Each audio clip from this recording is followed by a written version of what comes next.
তবে কি ইরানের কৌশলের কাছেই কুপকাত হল মার্কিন ইসরায়েলি শক্তি? ইরান বনাম মার্কিন ইসরায়েলি যুদ্ধ কি বদলে দিল চিরাচরিত শক্তি আর ক্ষমতার রাজনীতি? সামরিক শক্তি আর বল প্রয়োগের রাজনীতির যুগ কি তবে শেষ? সাম্প্রতিক ইরান বনাম মার্কিন ইসরায়েলি যুদ্ধ কি তৈরি করল নতুন ইতিহাস? প্রশ্ন হল, ইরানের কোন কৌশলে পরাজিত হল মার্কিন ইসরায়েলি শক্তি? ইরান বনাম মার্কিন ইসরায়েলি যুদ্ধ নিয়ে রাশিয়া ইন গ্লোবাল অ্যাফেয়ার্সের প্রধান সম্পাদক ফাইদর লুকিয়ানভের এক বিশেষ বিশ্লেষণ তুলে ধরা হয়েছে রুশ সংবাদমাধ্যম আরটির এক প্রতিবেদনে। সংবাদ মাধ্যমটির বিশ্লেষণে দাবি করা হয়েছে যে ইরান বনাম মার্কিন ইসরায়েলি সাম্প্রতিক যুদ্ধটি দেখাচ্ছে ক্ষমতার ব্যবহারের ধারণা ধীরে ধীরে বদলে যাচ্ছে চিরাচরিত শক্তি আর ক্ষমতার রাজনীতি। সংবাদ মাধ্যমটির বিশ্লেষণে আরও বলা হয়, রাষ্ট্রগুলোর মধ্যকার সম্পর্কের চিরায়ত দৃষ্টিভঙ্গিগুলো এখনও গুরুত্বপূর্ণ এবং ক্ষমতার ভারসাম্যও বিলুপ্ত হয়ে যায়নি। সামরিক শ্রেষ্ঠত্বের গুরুত্ব এখনও আছে, কিন্তু শক্তি প্রয়োগের পরিণতি আগের চেয়ে কম অনুমানযোগ্য হয়ে উঠেছে। বিশ্বব্যাপী সামরিক শক্তি প্রয়োগের মাধ্যমে রাজনৈতিক উদ্দেশ্য সাধনের সুযোগ দিন দিন সংকুচিত হচ্ছে।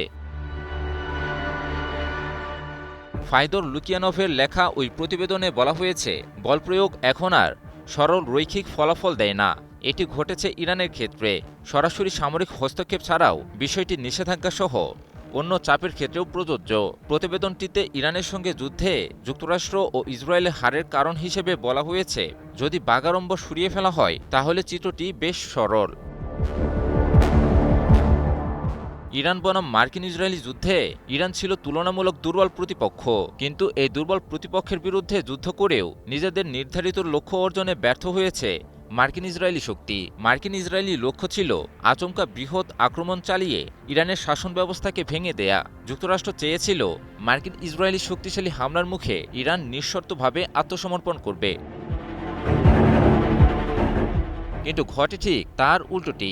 ইরান তো আত্মসমর্পণ করেইনি, শেষ পর্যন্ত ইরানের দাবি মেনে নিয়ে যুদ্ধ বন্ধের পথে এগুচ্ছে মার্কিন যুক্তরাষ্ট্র।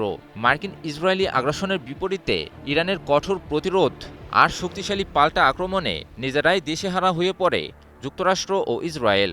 এক পর্যায়ে এসে যুক্তরাষ্ট্রের বোধোদয় ঘটে যে ইরানকে হারানো আসলে কোনোভাবেই সম্ভব নয়। তাই চুক্তির মাধ্যমে যুদ্ধ বন্ধের পথে হাঁটে পরাশক্তিধর দেশটি। ইরানে মার্কিন ইসরায়েলি আগ্রাসনের পরপরই ইরান বেশ কিছু যুগোপযোগী কৌশলী সিদ্ধান্ত গ্রহণ করে, যা যুদ্ধে দেশটিকে করে তুলেছিল অপ্রতিরোধ্য। এই কৌশলের মধ্যে রয়েছে হরমুজ প্রণালী বন্ধ ঘোষণা, মার্কিন স্থাপনায় শক্তিশালী হামলা, মিত্র সশস্ত্র সংগঠনগুলোকে সামনে নিয়ে আসা এবং চীন রাশিয়ার মতো পরাশক্তিধর দেশের সমর্থন। JBS holdings limited.